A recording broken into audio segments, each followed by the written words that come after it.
Hola mis queridos amigos, nuevamente con ustedes, su doctor Tyrell, que ronca en esta negra noche neoliberal latinoamericana, sudamericana y ecuatoriana, un consejero popular que hoy día va a analizar con ustedes lo que está sucediendo en América Latina y que especialmente está comenzando a afectar y se está sintonizando en los países andinos.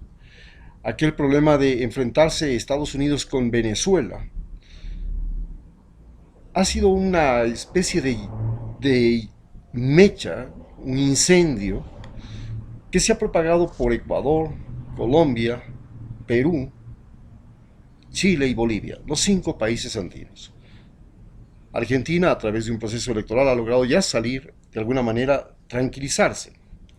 Uruguay ha entrado tranquilo a un nuevo sistema electoral en el cual el socialismo del siglo XXI ya no es el que va a gobernar este país, sino que va a gobernar la derecha, una derecha moderada, pero la derecha al fin es una coalición de partidos de derecha.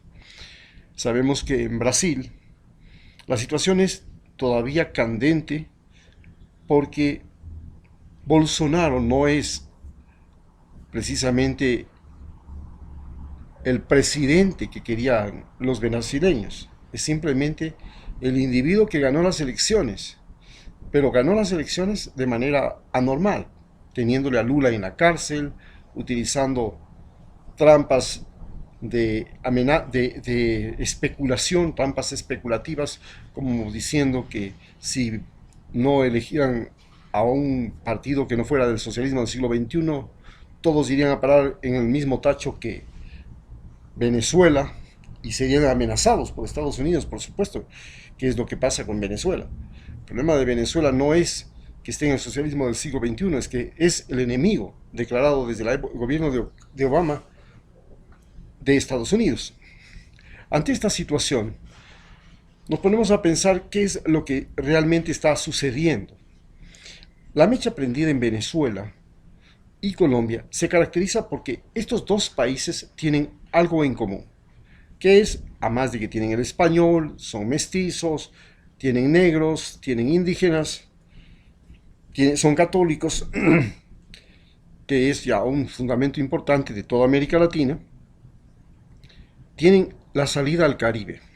Y en el Caribe es una zona que se incendió ya desde hace 70 años prácticamente con Cuba. Cuba es prácticamente esa llaga que está abierta, que está encendida, que no se aplaca, que no puede dominar Estados Unidos y que contamina a los países que dan al Caribe. Ya entonces ya ha contaminado a Venezuela, ya ha contaminado a Nicaragua y ahora comienza a tener una gran influencia en Colombia. Ya tuvo, financió durante un tiempo las guerrillas, pero ahora comienza a ser el centro y el núcleo de la paz en Colombia. Recordemos que se firmó la paz en La Habana entre las partes en conflicto de Colombia, que lleva una guerra civil que empezó en el mismo momento en que vivió su independencia. Como dice Pietro, como dicen los políticos colombianos, la violencia en Colombia es un fruto silvestre, hay donde quiera.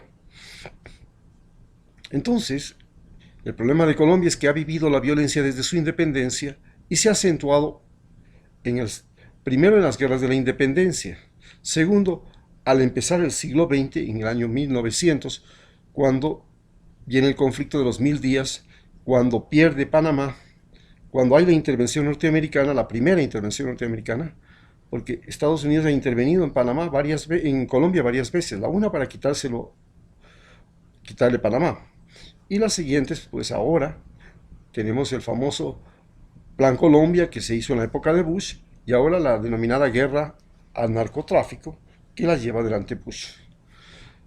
Entonces, Colombia se incendia ahora. Y la clave del incendio de Colombia todos lo sabemos. Primero, la muerte de campesinos de la forma más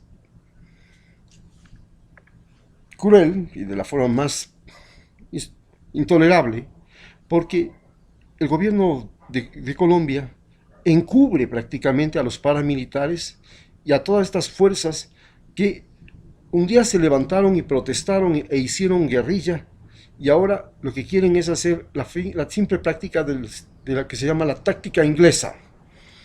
A todos los que un día fueron catalogados de enemigos hay que eliminarlos. Es lo que se está aplicando ahora en Ecuador. Primero le dice, sí, vamos a firmar la paz, y después que ya dices la paz, ahora sí comenzamos a matarles a todos para que realmente la paz exista.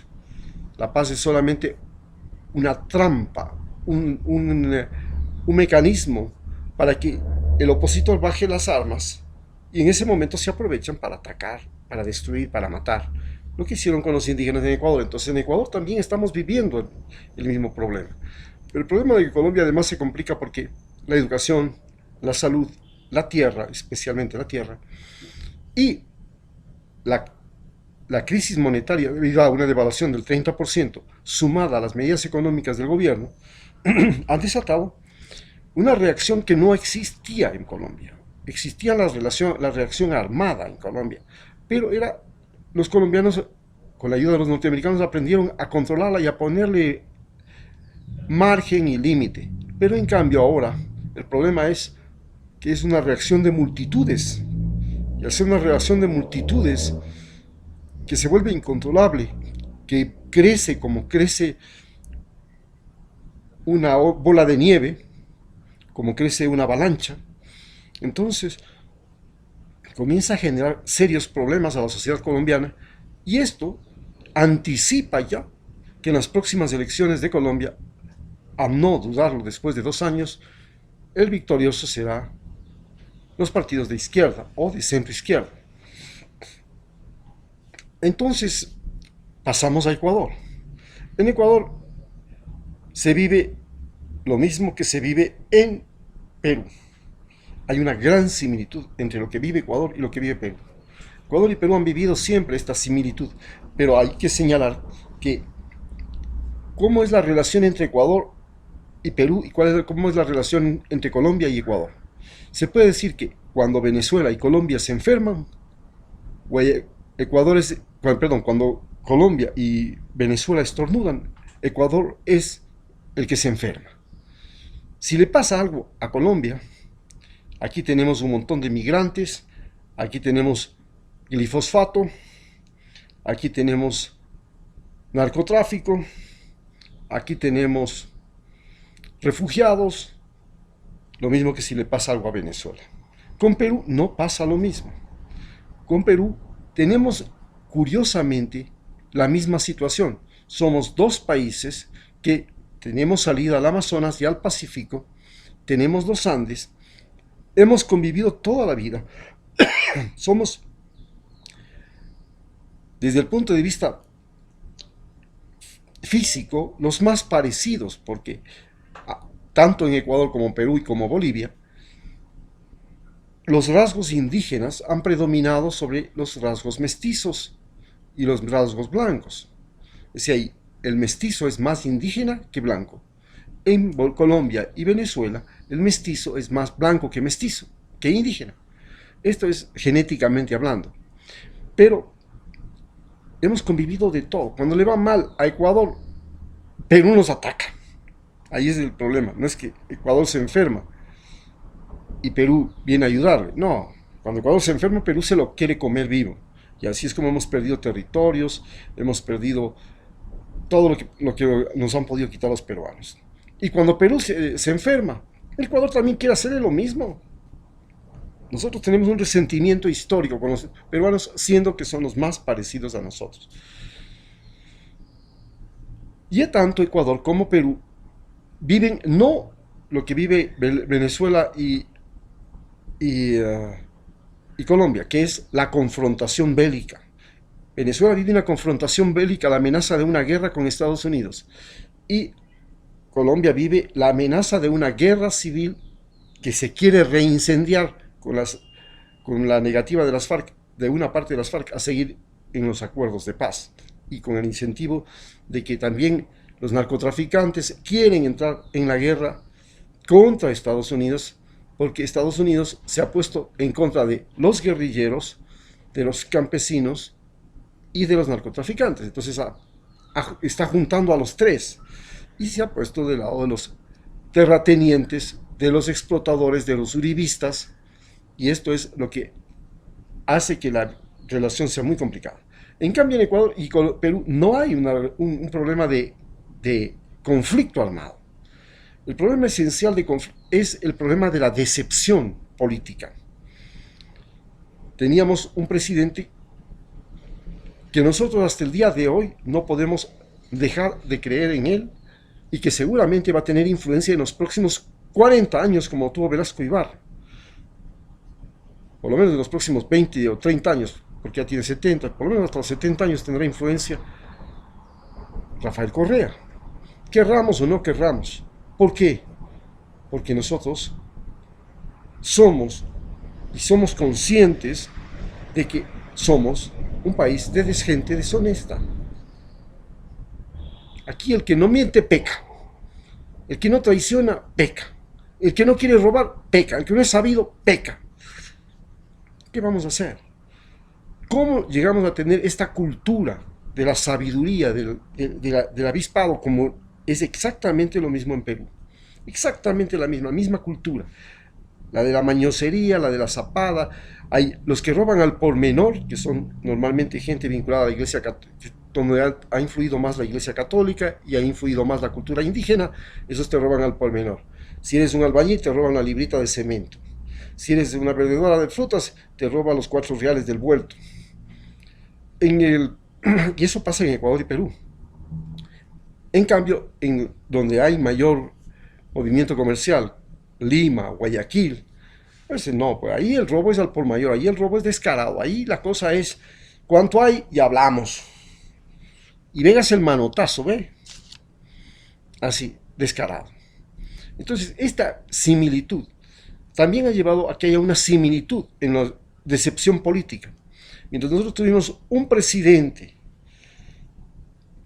que llegó a hacernos creer que los honrados éramos más y que se podía cambiar la realidad y que éramos capaces de construir obras extraordinarias, carreteras, infraestructura, salud, vivienda, educación, cambiarlo todo, y que eso era factible. Veíamos a nuestra gente haciendo algo que nunca había hecho, trabajar 24 horas para hacer la obra pública. En Perú no se hizo obra pública. Ahí se pensó que después de Fujimori los presidentes que iban a seguir eran honrados. Y total, todos los presidentes, desde Fujimori hasta la fecha, si no están en la cárcel, están con la cárcel encima, con la amenaza judicial, que han sido destituidos por corrupción o están perseguidos. Viven una decepción en el aspecto moral, igual que nosotros vivimos una decepción en el aspecto moral porque elegimos a un individuo que es traidor, que es mentiroso, que nos ha engañado, que nos ha jugado sucio, que se ha tomado todos los poderes, lo mismo que ha hecho el presidente de Perú. El presidente de Perú también se tomó todos los poderes. Ahora es un dictador que está convocando a elecciones algún día, pero es un dictador, tiene todos los poderes, ya no funciona el Congreso en el Perú. Entonces, tenemos la misma circunstancia. Chile y Bolivia viven otra situación. En Bolivia, la decepción también es de carácter político, igual que en Colombia, igual que en Perú y igual que en Ecuador. Pero mientras en Perú se decepcionan de la derecha y en Ecuador se decepcionan también de Lenín Moreno, en Bolivia se decepcionan de Evo Morales, aparentemente, pero en realidad no hay una decepción, gana las elecciones, todo el pueblo está con él. Lo que hay es un golpe de Estado. Como lo miren, por donde lo miren, la zapada es grande, ahí hay un golpe de Estado y ahora quieren hacer elecciones sin Evo, pero Evo Morales va a influir igual que Correa durante los próximos 40 años o 20 años. ¿Por qué? Porque ya hemos vivido, aquí en el Ecuador vivimos el velasquismo. Desde 1938 hasta 1973, Velasco Ibarra fue el hombre que más influyó en la vida nacional, en la política nacional. Fue 5 veces electo presidente. Ya tenemos una historia de eso. Como en Argentina el peronismo sigue siendo y seguirá siendo. Y en Ecuador inevitablemente Correa seguirá siendo. Dentro de los próximos 40 años lo mismo. Y en Venezuela Chávez seguirá siendo el que marque el sendero y en Bolivia seguirá siendo. Y lo mismo que Fernández y lo mismo que Lula seguirán siendo los ejes de la visión política de esos países. Pero Chile no puede parar los paros y huelgas. En Chile lo que existe esencialmente, tanto es que, al igual que Perú, tienen el Pacífico Austral y los Andes, tienen el mayor ingreso per cápita, tienen la mayor capacidad productiva, pero al mismo tiempo tienen la población más endeudada de toda América Latina. Y eso es lo que ha revelado, y esos son los que se han revelado. En Colombia, en Perú, en Bolivia, no pasa eso. Ellos, en cambio, no tienen ni siquiera salida al Pacífico. Es un pueblo sitiado en la mitad de los Andes, es el corazón de los Andes, y, sin embargo, tiene la ventaja de que es el país que ha logrado superar la mayor desigualdad social, ha logrado salir de ese momento, de ser el país la última rueda del coche de América Latina, a ser un país botín. Tiene litio, tiene gas, tiene todo. Y ahora es el botín. Es un país botín, como lo es Ecuador. País botín. Esas son las circunstancias que estamos viviendo y esos son los momentos en que estamos comenzando. Estamos viviendo lo que se podría llamar el colapso de los países andinos. Curiosamente, los países andinos eran la zona más desigual de América del Sur y por tanto es aquí donde comienza a estallar toda la política norteamericana que no ha podido frenar estos niveles de desigualdad e inconformidad social. Muchas gracias.